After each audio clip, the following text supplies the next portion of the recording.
Satyabama Institute of Science and Technology, Chennai and Sriperumbudur.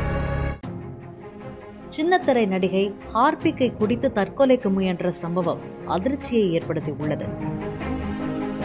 Chennai Saligramam பகுதியில் வசித்து வருபவர் அமுதா. 28 வயதாகும் அமுதா பிரபல தனியார் தொலைக்காட்சியில் ஒளிபரப்பாகி வரும் கயல் சீரியலில் துணை நடிகையாக நடித்து வருகிறார். இவர் தனது இன்ஸ்டாகிராம் பக்கத்தில் அவ்வப்போது போஸ்ட் மற்றும் ரீல்ஸ்களை போட்டு அவரது ரசிகர்களை உற்சாகப்படுத்தி வந்தார். இந்நிலையில் கடந்த மாதம் கணவருடன் கருத்து வேறுபாடு ஏற்பட்டதால் கணவர் பிரிந்து ஆவடியில் உள்ள அவரது பெற்றோர் வீட்டிற்கு சென்றுள்ளார். இதனால் மன உளைச்சலில் இருந்த நடிகை அமுதா வீட்டில் இருந்த ஹார்பிக் கிளீனரை குடித்து தற்கொலை முயற்சி செய்திருக்கிறார். இதை அறிந்த அமுதாவின் தோழி அவரை மீட்டு விருகம்பாக்கத்தில் உள்ள தனியார் மருத்துவமனையில் அனுமதித்துள்ளார். தற்போது நடிகை அமுதாவுக்கு தீவிர சிகிச்சை அளிக்கப்பட்டு வருகிறது. இதற்கிடையே அமுதா தற்கொலை முயற்சி செய்த விவகாரம் தொடர்பாக அமுதாவின் கணவர், உறவினர்கள் மற்றும் நண்பர்களிடம் விருகம்பாக்கம் போலீசார் விசாரணை நடத்தி வருகிறார்கள்.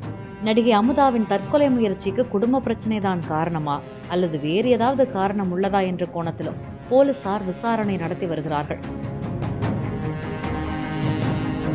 பிரபல சின்னத்திரை நடிகை தற்கொலை முயற்சியில் ஈடுபட்டது சின்னத்திரை நடிகர்கள் வட்டாரத்தில் பரபரப்பை ஏற்படுத்தியுள்ளது. Satyabama Institute of Science and Technology, Chennai and Sriperumbudur.